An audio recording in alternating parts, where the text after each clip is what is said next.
Guys, welcome back to my YouTube channel Bhavi vlogs. ಬೆಳಕಿನ ಹಬ್ಬ ದೀಪಾವಳಿ ಹಬ್ಬದ ಹಾರ್ದಿಕ ಶುಭಾಶಯಗಳು. ನೀವೆಲ್ಲರೂ ದೀಪಾವಳಿ ಹಬ್ಬನ ತುಂಬ ಚೆನ್ನಾಗಿ ಕೇರ್ಫುಲ್ಲಾಗಿ ಖುಷಿಯಿಂದ ಆಚರಣೆ ಮಾಡಿದ್ದೀರಾ ಅಂತ ಅಂದ್ಕೊಳ್ತೀನಿ. ಹಾಗೆ ನಮ್ಮನೇಲೂ ಕೂಡ ತುಂಬಾ ಚೆನ್ನಾಗಿ ಹಬ್ಬ ಆಯಿತು. ನಿಮ್ಮ ಜೊತೆಯಲ್ಲಿ ಈ ದೀಪಾವಳಿ ಹಬ್ಬದ ವ್ಲಾಗ್ನ ಶೇರ್ ಮಾಡ್ತಾ ಇದ್ದೀನಿ. ನಿಮ್ಮೆಲ್ಲರಿಗೂ ಇಷ್ಟ ಆಗುತ್ತೆ ಅಂತ ಅಂದ್ಕೊಂಡಿದ್ದೀನಿ. ಹಾಗೆ ಇಷ್ಟ ಆದರೆ ಎಲ್ಲರಿಗೂ ಗೊತ್ತಿರೋ ಹಾಗೆ ನನ್ನ ಚಾನಲ್ನ ಸಬ್ಸ್ಕ್ರೈಬ್ ಮಾಡ್ಕೊಳ್ಳಿ. ಇಷ್ಟ ಆದರೆ ಲೈಕ್ ಮಾಡಿ, ನನ್ನ ಚಾನಲ್ನ ಸಪೋರ್ಟ್ ಮಾಡಿ ಅಂತ ಹೇಳ್ತಾ ವ್ಲಾಗ್ನ ಸ್ಟಾರ್ಟ್ ಮಾಡೋಣ. ಬೆಳಗಿನ ಜಾವ ಸುಮಾರು 5:15ಗೆಲ್ಲ ನಾನು ಎದ್ಬಿಟ್ಟಿದ್ದೆ. ಎದ್ದು ನೀರು ಕಾಯೋದಕ್ಕೆ ಹಾಕಿ ಹಾಗೆ ಹೊರಗಡೆ ಎಲ್ಲ ನೀಟಾಗಿ ತೊಳೆದು ರಂಗೋಲಿ ಎಲ್ಲ ಹಾಕಿ ಇಟ್ಟಿದ್ದೆ. ಇನ್ನು ಸ್ನಾನ ಎಲ್ಲ ಮುಗಿಸ್ಕೊಂಡು ರೆಡಿ ಆಗಿಲ್ಲ, ನಾನು ಜಸ್ಟ್ ಒಂದು ಕುರ್ತಾ ಹಾಕ್ಕೊಂಡಿದ್ದೀನಿ ಅಷ್ಟೇ. ರೆಡಿ ಆಗಿಬಿಟ್ಟು ಸ್ಯಾರಿ ಎಲ್ಲ ಹಾಕ್ಕೊಂಡು ಮಾಡೋದಕ್ಕಾಗಲ್ಲ, ಹಿಂಸೆ ಅಂತ ಅನ್ನಿಸ್ತಾ ಇರುತ್ತೆ, ಮತ್ತು ಸೀರೆ ಎಲ್ಲ ಗಲೀಜಾಗಿಬಿಡುತ್ತೆ, ಬೇಗ ಬೇಗ ಕೆಲಸಗಳಾಗೋದಿಲ್ಲ.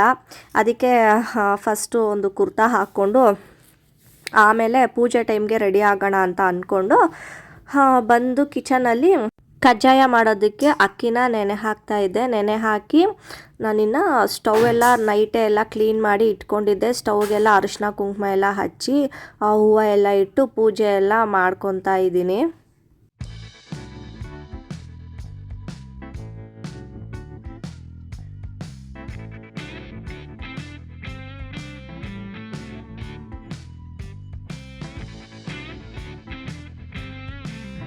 ಸ್ಟವ್ಗೆಲ್ಲ ಪೂಜೆ ಮಾಡಾದಮೇಲೆ ಕಾಫಿ ಮಾಡ್ತಾಯಿದ್ದೆ.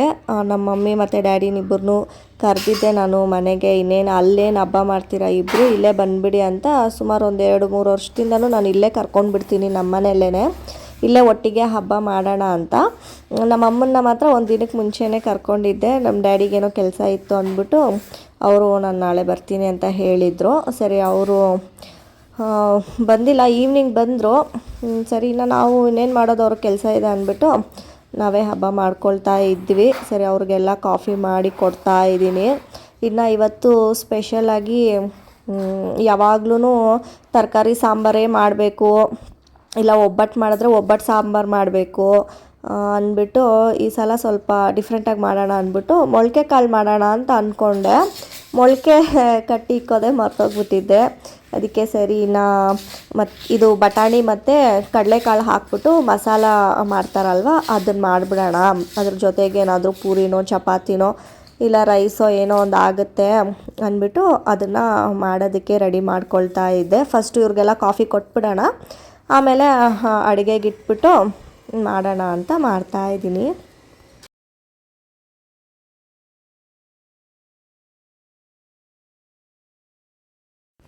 ಹಬ್ಬದ ಹಿಂದಿನ ದಿನ ನೈಟೇ ಲೈಟಿಂಗ್ಸ್ ಎಲ್ಲ ಹಾಕ್ತಾಯಿದ್ರಿ ನಾವು. ಲೈಟಿಂಗ್ಸ್ ಅಂದರೆ ಏನು ಸುಮ್ಮನೆ ಲೈಟ್ ಹಾಕ್ತಾಯಿದ್ದೆ ಆಚೆ, ಅಷ್ಟೊಂದೆಲ್ಲ ಏನು ಲೈಟಿಂಗ್ ಡೆಕೋರೇಷನ್ ಎಲ್ಲ ಏನು ಮಾಡಿರಲಿಲ್ಲ.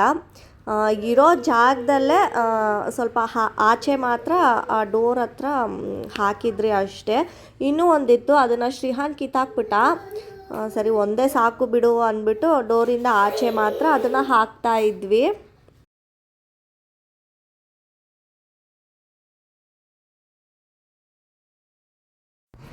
ಇನ್ನು ರಂಗೋಲಿ ಈ ಥರ ಹಾಕಿದ್ದೆ ಬೆಳಿಗ್ಗೆ ಎದ್ದು.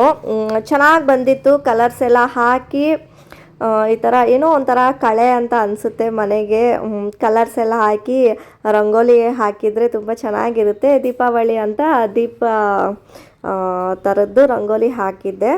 ಇನ್ನು ಇದಾದಮೇಲೆ ಕಸ್ಟರ್ಡ್ ಮಾಡೋಣ ಇವತ್ತು, ಸ್ಪೆಷಲ್ಲಾಗಿ ಫ್ರೂಟ್ಸ್ ಕಸ್ಟರ್ಡ್ ಮಾಡೋಣ ಅಂತ ಕಸ್ಟರ್ಡ್ ಮಾಡ್ತಾಯಿದ್ದೆ. ನಮ್ಮ ಮನೆಯಲ್ಲಿ ಎಲ್ಲರಿಗೂ ತುಂಬ ಇಷ್ಟ ಇದು ಕಸ್ಟರ್ಡ್ ಅಂದರೆ. ಅದರಲ್ಲಿ ಅನಿಲ್ಗಂತೂ ತುಂಬ ಫೇವ್ರೆಟ್, ಅವ್ರಿಗೆ ಯಾವಾಗಲೂ ಕೇಳ್ತಾ ಇರ್ತಾರೆ. ಅವ್ರಿಗೆ ಸ್ವೀಟ್ ಅಂದರೆ ತುಂಬ ಇಷ್ಟ. ಸರಿ, ಇವತ್ತು ಮಾಡೋಣ ಅಂದ್ಬಿಟ್ಟು ತೊಗೊಂಡು ಬಂದಿದ್ದೆ ನಾನು. ಹಬ್ಬಕ್ಕೆ ಮಾಡೋಣ ಅಂತ ಏನು ತಂದಿರಲಿಲ್ಲ, ಮಾಡೋಣ ಅಂದ್ಬಿಟ್ಟು ತಂದಿಟ್ಟಿದ್ದೆ, ಮಾಡೇ ಇರಲಿಲ್ಲ. ಸರಿ, ಹಬ್ಬಕ್ಕೆ ಮಾಡಿಬಿಡೋಣ, ಚೆನ್ನಾಗಿರುತ್ತೆ, ಎಲ್ಲರೂ ಅಪ್ಪ ಅಮ್ಮನೂ ಇರ್ತಾರೆ, ಎಲ್ಲರೂ ತಿಂತಾರೆ ಅಂದ್ಬಿಟ್ಟು ಸ್ವಲ್ಪ ಜಾಸ್ತಿನೇ ಕ್ವಾಂಟಿಟಿನಲ್ಲಿ ನಾವು ಮಾಡಿದ್ದೆ ನಾನು. ಎಲ್ರಿಗೂ ಇಷ್ಟ, ಎಲ್ಲರೂ ತಿಂತಾರೆ ಅಂತ ಫುಲ್ ಪ್ಯಾಕೆಟ್ನ ನಾನು ಹಾಕಿದ್ದೀನಿ. ಸೊ ನಿಮ್ಮ ಜೊತೆನೂ ಹೇಗೆ ಮಾಡೋದು ಅಂತ, ತುಂಬ ಸಿಂಪಲ್ಲಾಗಿ ಮಾಡೋದು. ಸರಿ, ನಿಮ್ಮ ಜೊತೆನೂ ಶೇರ್ ಮಾಡೋಣ ಅಂದ್ಬಿಟ್ಟು ನಾನು ಈ ವ್ಲಾಗಲ್ಲಿ ಅಪ್ಲೋಡ್ ಮಾಡ್ತಾಯಿದ್ದೀನಿ. ಸೊ ಫಸ್ಟು ಕಸ್ಟರ್ಡ್ ಪೌಡರ್ ಇರುತ್ತಲ್ವ ಅದನ್ನು ಒಂದು ಬೌಲ್ಗೆ ಹಾಕ್ಕೊಂಡು ಸ್ವಲ್ಪ ಹಾಲು ಹಾಕಿ ಅದನ್ನು ಮಿಕ್ಸ್ ಮಾಡಿಕೊಂಡು ಸೈಡಲ್ಲಿ ಎತ್ತಿಟ್ಕೊಳ್ಬೇಕು. ಆಮೇಲೆ ಒಂದು ಪಾತ್ರೆಯಲ್ಲಿ ಹಾಲು ಹಾಕ್ಕೊಂಡು ಹಾಲನ್ನ ಕಾಯಿಸ್ಕೊಳ್ತಾ ಇದ್ದೀನಿ. ಸುಮಾರು ಒಂದು ಪ್ಯಾಕೆಟ್ಗೆ ಒಂದು 1 ಲೀಟರ್ ಹಾಲಾದರೂ ಬೇಕು. ಆದರೆ ನಾನು ಯಾವಾಗಲೂ ಸ್ವಲ್ಪ ಸ್ವಲ್ಪ ಮಾಡ್ತಿದ್ದೆ, ಫುಲ್ಲು ಪ್ಯಾಕೆಟ್ ಹಾಕಿ ನಾನು ಯಾವತ್ತೂ ಮಾಡಿರಲಿಲ್ಲ. ಅದಕ್ಕೆ ನನಗೂ ಸ್ವಲ್ಪ ಗೊತ್ತಾಗಲಿಲ್ಲ. ಅದಕ್ಕೆ ನಾನು ಫಸ್ಟ್ ಒಂದು ಅರ್ಧ ಲೀಟ್ರ್ ಹಾಲನ್ನ ಹಾಕಿ ಕಾಯಿಸ್ತಾ ಇದ್ದೆ.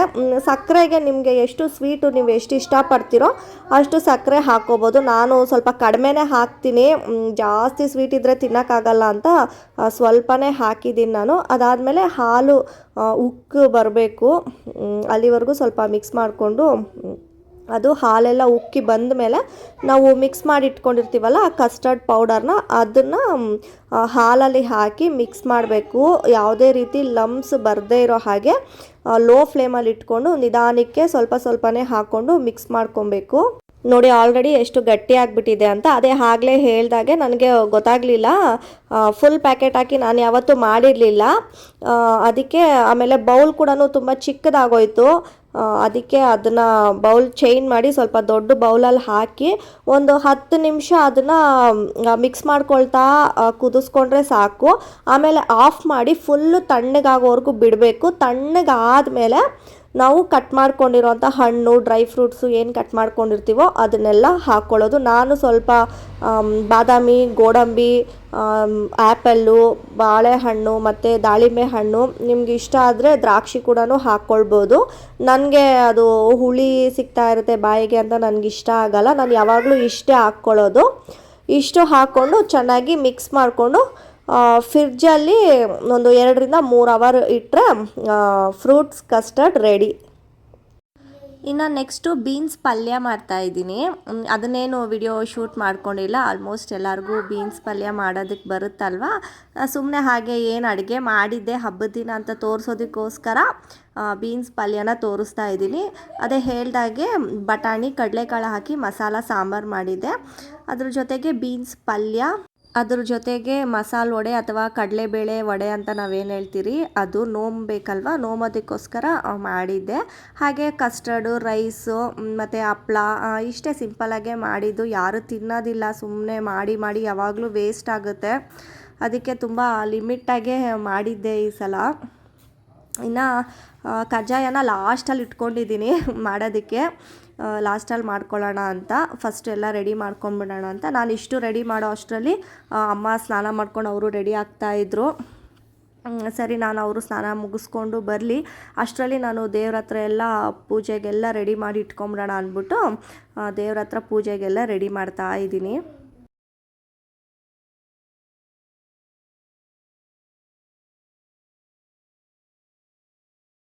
ದೇವ್ರ ಹತ್ರ ಎಲ್ಲ ರೆಡಿ ಮಾಡಿಕೊಂಡು ವಡೆ ಎಲ್ಲ ಮಾಡಿ ಇಟ್ಕೊಂಡ್ಬಿಡೋಣ. ಇನ್ನು ಅದಾದಮೇಲೆ ಇನ್ನು ಕಜ್ಜಾಯ ಒಂದು ಮಾಡೋದು ಬಾಕಿ ಇರುತ್ತೆ. ನಾನು ಲಾಸ್ಟಲ್ಲಿ ಕಜ್ಜಾಯ ಮಾಡಿಕೊಂಡು ನೋಂಬ್ಕೊಂಡು ಪೂಜೆ ಮಾಡ್ಕೊಳ್ಳೋಣ ಅಂತ ನಾನಿಲ್ಲಿ ವಡೆಗಳನ್ನ ಮಾಡ್ಕೊಳ್ತಾ ಇದ್ದೀನಿ.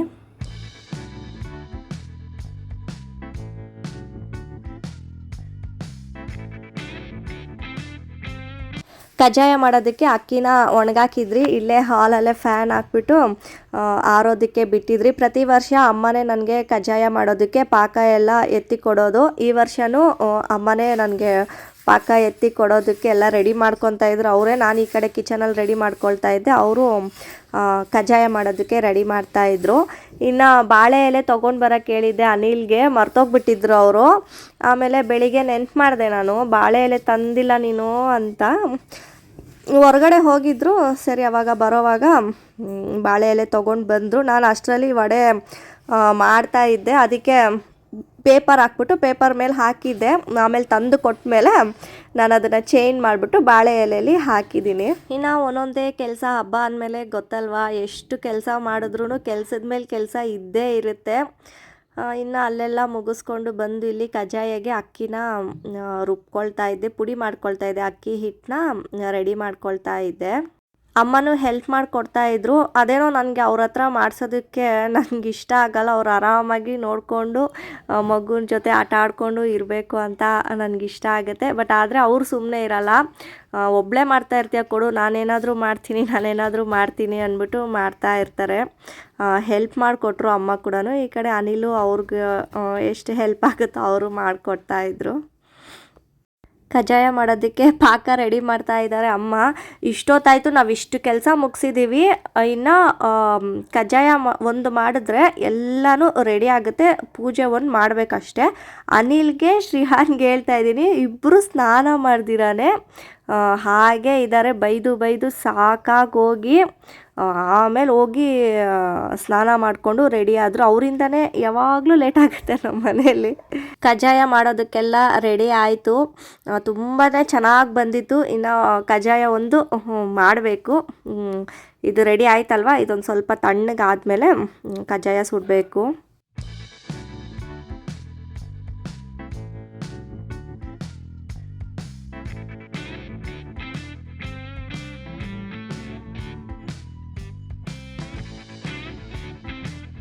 ಎಲ್ಲ ರೆಡಿ ಮಾಡಿಕೊಂಡು ನೆಮ್ಮದಿಯಾಗಿ ದೇವ್ರಿಗೆ ಪೂಜೆ ಮಾಡೋಣ ಅಂತ ಬಂದಿದ್ದೀನಿ. ಇವರು ಅಪ್ಪ ಮಗಂದಿಬ್ಬರದು ಸ್ನಾನ ಮುಗಿಸ್ಕೊಂಡು ಬಂದರು. ಅವ್ರದ್ದೇ ಲೇಟ್ ಆಗಿದ್ದು, ಇಲ್ಲ ಅಂದಿದ್ರೆ ಇನ್ನೂ ಬೇಗ ಆಗೋಗ್ತಾ ಇತ್ತು. ನಾನು ಹೇರ್ ಸ್ಟೈಲ್ ಏನೂ ಮಾಡಿಲ್ಲ, ಅಷ್ಟು ಟೈಮ್ ಇರಲಿಲ್ಲ. ಮಾಡೋಣ ಅಂದ್ಕೊಂಡೆ, ಬಟ್ ಟೈಮ್ ಇರಲಿಲ್ಲ. ಸರಿ ಈವ್ನಿಂಗ್ ಮಾಡ್ಕೊಳ್ಳೋಣ, ಮತ್ತು ಪೂಜೆ ಮಾಡಬೇಕು, ದೀಪ ಎಲ್ಲ ಹಚ್ಚಬೇಕಲ್ವ, ಆವಾಗ ಮಾಡ್ಕೊಳ್ಳೋಣ ಅಂದ್ಬಿಟ್ಟು ನಾನು ಹಾಗೆ ಸುಮ್ಮನೆ ಒಂದು ಕ್ಲಿಪ್ ಹಾಕ್ಕೊಂಡು ಇದ್ದೀನಿ. ದೀಪಾವಳಿ ಹಬ್ಬ ತುಂಬಾ ಚೆನ್ನಾಗಿ ಆಗ್ತಾ ಇದೆ ನಮ್ಮ ಮನೆಯಲ್ಲಿ. ಅಷ್ಟೇನು ಗ್ರ್ಯಾಂಡ್ ಅಂತ ಅಲ್ಲ, ಅಷ್ಟು ಸಿಂಪಲ್ ಅಲ್ಲ, ಏನೋ ದೇವ್ರು ಕೊಟ್ಟಂಗೆ ನಮ್ಮ ಕೈಲಾದಂಗೆ ನಾವು ಹಬ್ಬ ಮಾಡ್ತಾಯಿದ್ದೀವಿ. ಒಬ್ಬೊಬ್ಬರು ಒಂದೊಂದು ಥರ ದೀಪಾವಳಿ ಹಬ್ಬ ಮಾಡ್ತಾರೆ. ಅಂದರೆ ನೋಮೋದ್ರ ಬಗ್ಗೆ ಹೇಳ್ತಾ ಇದ್ದೀನಿ. ಒಬ್ಬೊಬ್ಬರು ದೇವಸ್ಥಾನಕ್ಕೆ ಹೋಗಿ ನೋಮ್ಕೊಂಡು ಬರ್ತಾರೆ, ಒಬ್ಬೊಬ್ಬರು ಮನೆಯಲ್ಲೇ ನೋಮ್ಕೊತಾರೆ. ನಮ್ಮದು ಮನೆಯಲ್ಲೇ ನೋಮೋ ಅಂತ ಪದ್ಧತಿ ಇರೋದು. ನಮ್ಮ ಅಮ್ಮ ಸೈಡು ಅದೇ ಥರನೇ ಮಾಡೋದು, ನನ್ನ ಗಂಡನ ಮನೆ ಸೈಡು ಅದೇ ಥರನೇ ಮಾಡೋದು. ಅದಕ್ಕೆ ನಾನು ಹಾಗೆ ಮಾಡ್ಕೊಂಡು ಬರ್ತಾಯಿದ್ದೀನಿ. ಪೂಜೆ ಎಲ್ಲ ಆದಮೇಲೆ ಕೈಗೆ ನೋಮ್ ದಾರ ಕಟ್ಕೊಬೇಕಲ್ವ, ಅದಕ್ಕೆ ಎಲ್ರಿಗೂ ಕರಿತಾ ಇದ್ದೀನಿ. ಅಪ್ಪ ಮಗನ ಇವರಿಬ್ಬರದೇ ನನಗೆ ದೊಡ್ಡ ತಲೆನೋವು ಮನೆಯಲ್ಲಿ. ಎಷ್ಟು ಕೆಲಸ ಬೇಕಂದ್ರೂ ಮಾಡ್ಕೊಂಡು ಹೋಗ್ಬಿಡ್ಬೋದು. ಇವರಿಬ್ಬರನ್ನ ಸಂಭಾಳಿಸೋದಂತೂ ತುಂಬ ಕಷ್ಟ. ನಮ್ಮ ಶ್ರೀಹಾನು ಅಷ್ಟೇ, ನಮ್ಮ ಅನಿಲ್ನೂ ಅಷ್ಟೇ, ಇಬ್ಬರೂ ಭಾರಿ ಕಷ್ಟ ಇವ್ರ ಹತ್ರ ಇರೋದು. ನಮ್ಮ ಶ್ರೀಹಾನ್ ಮರಿಗೆ ಸೈಕಲ್ ತೊಗೊಂಡು ಬಂದಿದ್ರಿ. ಅವನು ಕೇಳ್ತಾ ಇದ್ದ ನಂಗೆ ಸೈಕಲ್ ಬೇಕು ಅಂತ. ಸರಿ ಹಬ್ಬಕ್ಕೇ ಕೊಡಿಸ್ಬಿಡೋಣ, ಚೆನ್ನಾಗಿರುತ್ತೆ ಹಬ್ಬದ ದಿನ ಹಾಗೆ ಪೂಜೆ ಮಾಡೋದಕ್ಕೆ ಅಂತ ಹಬ್ಬದ ದಿನವೇ ಸೈಕಲ್ಗೂ ಕೂಡ ಪೂಜೆ ಮಾಡಿಸ್ತಾ ಇದ್ದೀನಿ. ಅವನ ಕೈಲೇ ಮಾಡಿಸ್ತಾ ಇದ್ದೀನಿ. ಚೆನ್ನಾಗಿ ಮಾಡ್ತಾನೆ, ಇವಾಗಲೇ ಚೆನ್ನಾಗಿ ದೇವ್ರ ಮೇಲೆ ಭಕ್ತಿ ಎಲ್ಲ ಜಾಸ್ತಿ.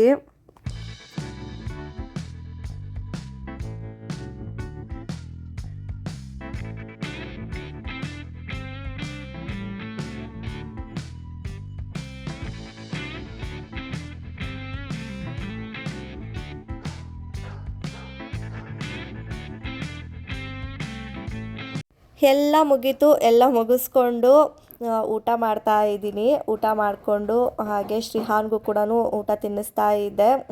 ಚೆನ್ನಾಗಿತ್ತಂತೆ ಎಲ್ಲ ಊಟ. ಬರೀ ವಡೆನೇ ತಿನ್ಕೊಂಡಿದ್ದ ಅವನು. ಬಲವಂತ ಮಾಡಿ ಸ್ವಲ್ಪ ಅನ್ನನೂ ತಿನ್ನಪ್ಪ ಅಂದ್ಬಿಟ್ಟು ತಿನ್ನಿಸ್ತಾ ಇದ್ದೆ. ಇನ್ನು ಕಸ್ಟರ್ಡು ತುಂಬಾ ರುಚಿಯಾಗಿತ್ತು, ತುಂಬ ಚೆನ್ನಾಗಿತ್ತು. ಹೇಳಬೇಕಂದ್ರೆ ಅದು ಖಾಲಿನೇ ಆಗೋಯ್ತು. ನಾನು ಜಾಸ್ತಿ ಆಯಿತು, ಏನಕ್ಕೆ ಇಷ್ಟೊಂದು ಮಾಡಿದ್ದೀನಿ ಅಂತ ಅನ್ನಿಸ್ತಾ ಇತ್ತು. ಆದರೆ ಎಲ್ಲ ತಿಂದು ಖಾಲಿನೇ ಆಯಿತು. ನಮ್ಮ ಶ್ರೀಹಾನ್ಗೂ ತುಂಬ ಇಷ್ಟ ಆಯಿತು, ಅನಿಲ್ಗೂ ಇಷ್ಟ ಆಯಿತು, ಎಲ್ಲರಿಗೂ ಇಷ್ಟ ಆಯಿತು. ಎಲ್ಲರೂ ತಿಂದರು, ನನಗೂ ಅಷ್ಟೇ, ನನಗೂ ತುಂಬ ಇಷ್ಟ ಆಯಿತು. ನೀವು ಒಂದು ಸಲ ಟ್ರೈ ಮಾಡಿ. ಇನ್ನು ಪಟಾಕಿ ಹೊಡೆಯೋಣ ಅಂದ್ಬಿಟ್ಟು ಪಟಾಕಿ ಹೊಡಿತಾ ಇದ್ದರೆ ನನ್ನ ಮಗ ಬಿಡ್ತಾನೇ ಇಲ್ಲ. ಅವನು ಹೊಡಿತಾ ಇಲ್ಲ, ನಮಗೂ ಹೊಡಿಯೋದಕ್ಕೆ ಬಿಡ್ತಾ ಇಲ್ಲ. ಈವ್ನಿಂಗ್ ಆದರೂ ಹೊಡಿತಾನೆ ಅಂತ ಅಂದ್ಕೊಂಡ್ರೆ ಈವ್ನಿಂಗು ಅದೇ ಕತೆನೇ. ಸುರ್ಸುರು ಬತ್ತಿನಾದರೂ ಹಿಡ್ಕೊಳ್ಳೋ ಅಂದರೆ ಅದನ್ನು ಹಿಡ್ಕೊಳ್ಳೋದಕ್ಕೆ ತುಂಬ ಭಯ ಪಡ್ತಾ ಇದ್ದ. ಇನ್ನು ನಾನು ಪೂಜೆ ಎಲ್ಲ ಮುಗಿಸ್ಕೊಂಡು ಆಚೆ ಎಲ್ಲ ದೀಪ ಎಲ್ಲ ಹಚ್ಚಿ ಪಟಾಕಿ ಹೊಡೆಯೋಣ ಅಂದ್ಬಿಟ್ಟು ಬಂದು ಪಟಾಕಿ ಹೊಡಿತಾ ಇದ್ವಿ. ನನಗೂ ಏನು ಆ ಥರ ಸೌಂಡ್ ಬರೋ ಅಂಥ ಪಟಾಕಿ ಎಲ್ಲ ಇಷ್ಟ ಆಗಲ್ಲ. ನನಗೂ ಈ ಥರ ಸುರ್ಸುರು ಬತ್ತಿ, ಫ್ಲವರ್ ಪಾಟು, ಭೂಚಕ್ರ ಇಂಥದ್ದೇ ನನಗೂ ಇಷ್ಟ ಆಗೋದು. ಈ ರೀತಿಯಾಗಿ ನಮ್ಮ ಮನೆಯಲ್ಲಿ ಈ ವರ್ಷ ದೀಪಾವಳಿ ಹಬ್ಬ ಚೆನ್ನಾಗಾಯಿತು, ಖುಷಿ ಆಯಿತು. ನಿಮಗೆ ಈ ವ್ಲಾಗ್ ಇಷ್ಟ ಆಗಿದೆ ಅಂತಲೂ ಅಂದ್ಕೊಳ್ತೀನಿ. ಇಷ್ಟ ಆಗಿದ್ದರೆ ನನ್ನ ಚಾನಲ್ನ ಸಬ್ಸ್ಕ್ರೈಬ್ ಮಾಡ್ಕೊಳ್ಳಿ, ಲೈಕ್ ಮಾಡಿ, ನಿಮ್ಮ ಫ್ರೆಂಡ್ಸ್ ಆ್ಯಂಡ್ ಫ್ಯಾಮಿಲಿ ಜೊತೆ ಶೇರ್ ಮಾಡಿ. ಮತ್ತು ನಾನು ಹೊಸ ಒಂದು ವಿಡಿಯೋ ಜೊತೆ ಸಿಗ್ತೀನಿ. ಅಲ್ಲಿವರೆಗೂ take care, bye bye, lots of love.